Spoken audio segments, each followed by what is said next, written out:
You have this project that you know you should start. You know it's been lingering over your head and you know you need to get started, but you keep putting it off. And then all of a sudden, before you know it, it's 11 o'clock at night and you're now in this massive panic trying to get this thing done. Does this sound familiar? And even worse, let's say that you finally got it done. But now you're beat up over how disorganized you were and how much stress you put yourself through. And you might think to yourself, I am so lazy, or I'm so unproductive, or I don't have any self-discipline. In this video, we'll take a closer look at this phenomenon and hopefully help you break out of this pattern once and for all. This video is based on the article, Procrastination: Why We Do It and How to Stop, by Dr. Timothy Cycle, a psychology professor at Carleton University in Canada. He has spent decades studying procrastination. So let's see what he found. First, let's talk about why we do it. You might think that people procrastinate because they're lazy or lack self-discipline, but the research shows us that this isn't quite true. Instead, people procrastinate because they are overwhelmed. They feel threatened by the task at hand, whether it's because it's boring, stressful, complicated, frustrating, intimidating, or any other reason. Let's use an example. Let's say you really need to get your taxes done, but you're dreading it because you think it will be incredibly boring and tedious. Your brain perceives this as a threat, and so it sounds the alarm triggering your brain is fear response. The amygdala, a small almond-shaped area in your brain, is responsible for processing emotions, especially fear. When the amygdala sounds the alarm, it releases several stress hormones like adrenaline. Adrenaline makes you feel physically tense and emotionally hyper-aroused. At this state, your heart rate goes up, your muscles get tense, and your breathing becomes more rapid. Now, your prefrontal cortex, which is the part of the brain responsible for planning, decision-making, and rational thinking, gets overpowered.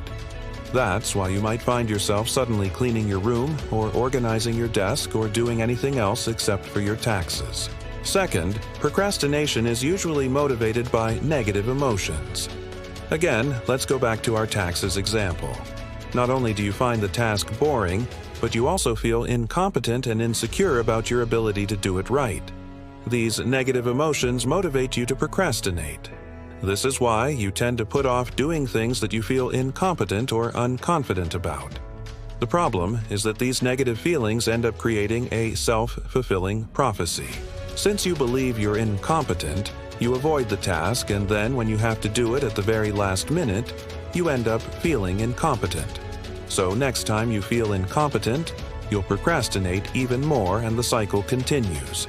But who exactly are prone to procrastinating? Well, the answer is all of us. Everybody procrastinates to some degree or another. However, some people procrastinate more than others, and there are two factors that predict greater procrastination. The first factor is emotion regulation.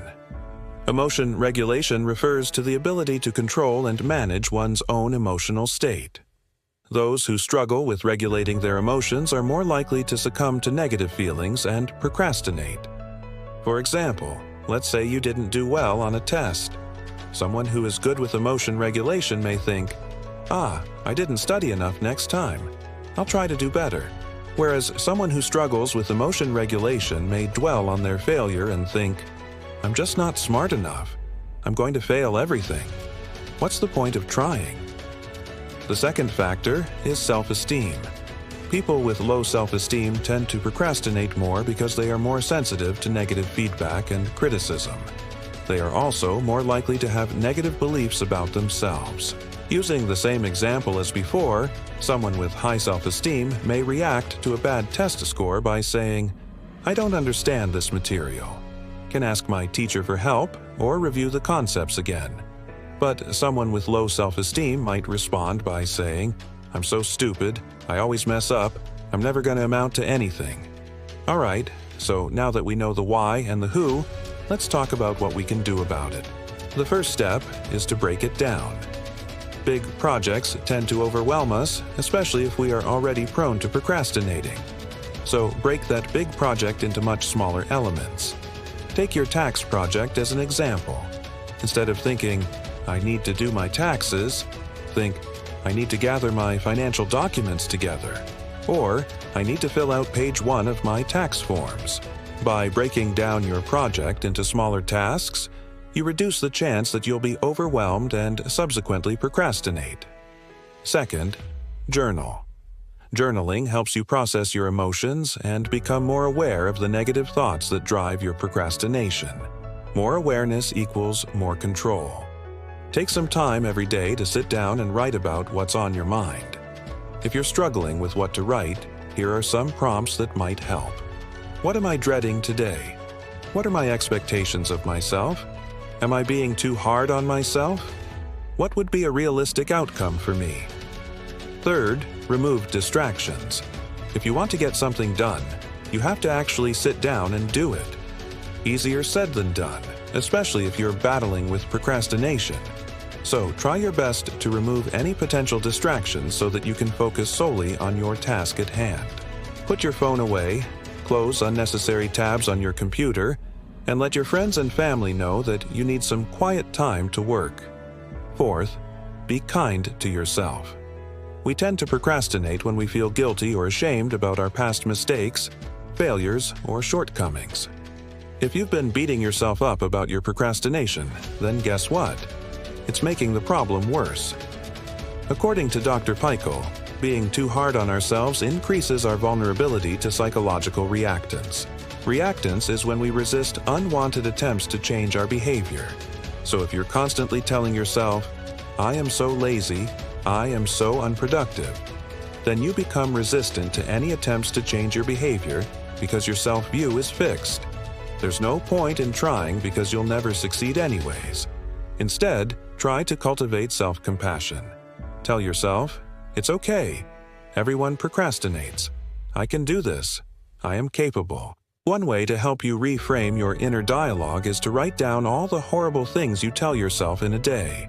Then rewrite them in a positive light. It won't be easy and it won't happen overnight, but baby steps.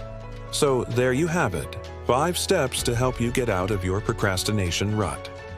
While we know that procrastinating is often driven by negative emotions like dread, incompetence, and insecurity, that doesn't make it okay. It can negatively affect your relationships, performance, and mental health. But know that you're not alone in this. Everyone procrastinates and everyone can learn to overcome it. If you found this video helpful, please leave a like.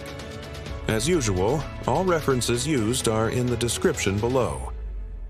Until next time, friends, thanks for watching. Take care and see you soon.